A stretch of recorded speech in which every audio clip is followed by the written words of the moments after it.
এভাবেই অনেক বছর ধরে হজরত শাহ সুলতান বলখি রহমতুল্লাহি আলাইহি এর মাজার শরীফ ও মাজারের প্রাঙ্গণে শায়িত খাদিম ও ভক্তগণ ঐতিহাসিক অলৌকিক ইতিহাস বহন করছে।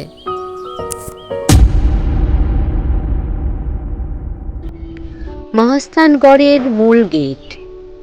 এই গেট দিয়ে প্রবেশ করলেই সামনে দেখা যায় এক শান্ত নিরিবিলি পরিবেশ, যেখানে ইতিহাস আর প্রকৃতি যেন পাশাপাশি দাঁড়িয়ে।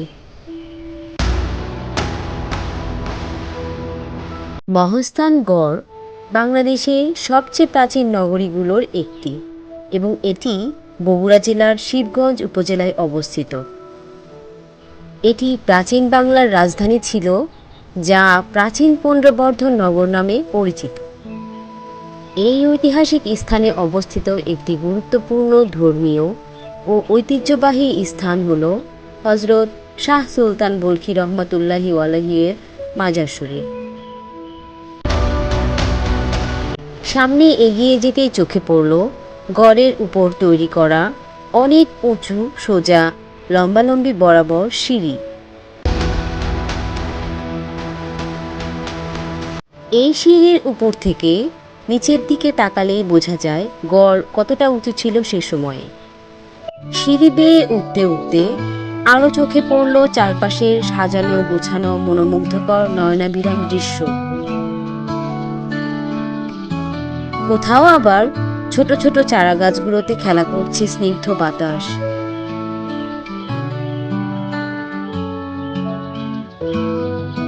এখানকার মনোমুগ্ধকর পরিবেশ সত্যিই অপূর্ব। এজন্য শত শত পর্যটক এখানে ছুটে আসেন একবার এই ঐতিহাসিক স্থানটিকে দেখার জন্য। মাজারের সৌন্দর্য বর্ধনের জন্য এখানে সৌন্দর্য বৃদ্ধিকারী অনেক গাছপালা লাগানো হয়েছে, যেন তা পর্যটকদের দৃষ্টি আকর্ষণ করে। কোথাও আবার ছোট ছোট চারা গাছগুলোতে খেলা করছে স্নিগ্ধ বাতাস। হজরত শাহ সুলতান বলখি রহমতুল্লাহি আলাইহি যখন 1200 থেকে 1300 শতকে পারস্যের আরব নগরী থেকে এসেছিলেন, ঐতিহাসিক ইতিহাস ও লোককাহিনী মতে তখন থেকেই নানা আধ্যাত্মিকতা ও অলৌকিকতা শুরু হয়েছিল।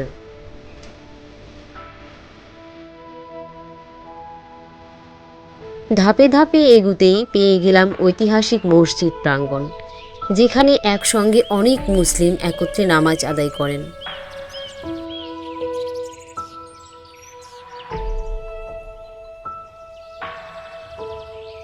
মসজিদ প্রাঙ্গণ পার হতেই চোখের সামনে এলো মহাস্থানগড়ের প্রাচীন ইতিহাস ও ঐতিহ্যের মাঝে এক রহস্যময়ী অদ্ভুত বড়ই গাছ, যাকে স্থানীয়রা বলে কাঁটাবিহীন বড়ই গাছ।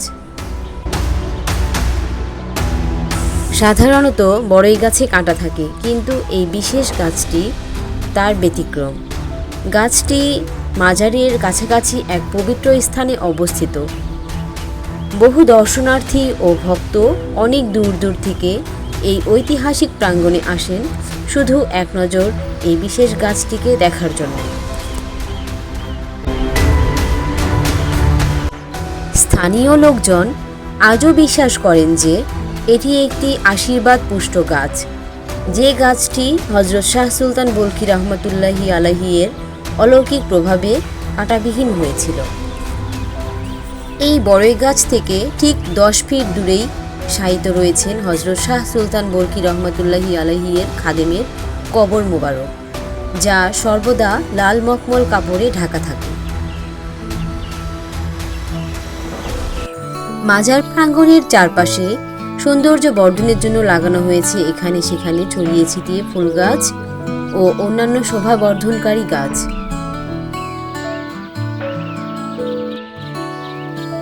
চারপাশের যেদিকে তাকানো যায় ততদূর পর্যন্তই শান্ত আর নিরিবিলি পরিবেশ, যেন প্রকৃতির সৌন্দর্য এখানকার পবিত্রতা ঘোষণা করছে।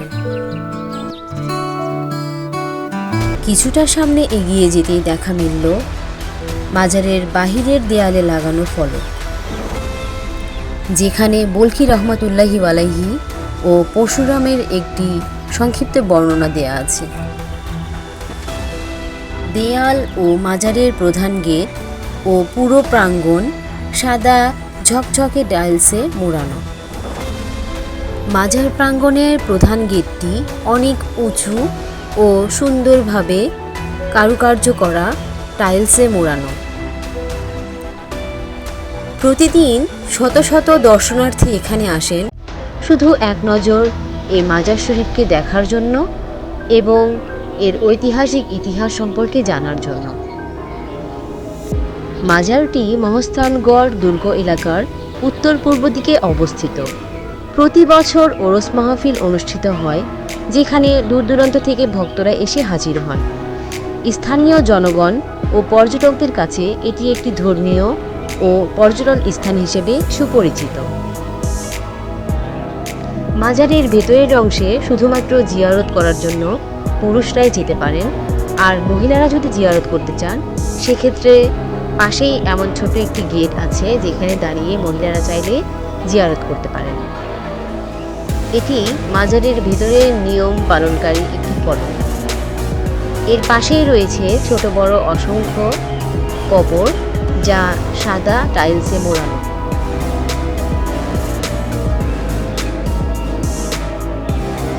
আপনারা চারিদিকের পরিবেশ দেখে বুঝতে পারছেন যে এখানকার পরিবেশ কতটা মনোরম।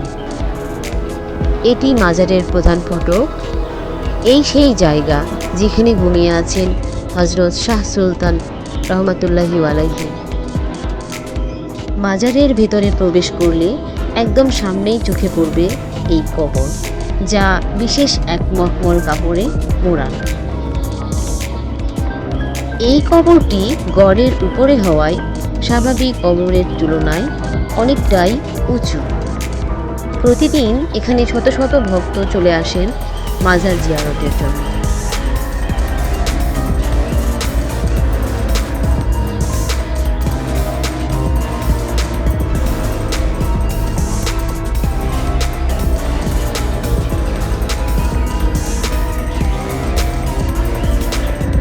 মাজারের চারপাশের পরিবেশ শান্ত ও স্নিগ্ধ।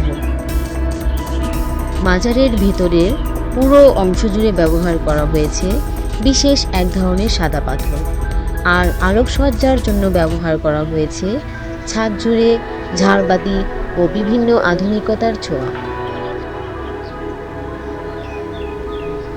এখন আসা যাক হযরত শাহ সুলতান বলখী রহমাতুল্লাহি আলাইহির অলৌকিক সেই ঐতিহাসিক ইতিহাসে, যা কয়েক দশক ধরে লোককাহিনী হিসেবে বিশেষভাবে পরিচিত।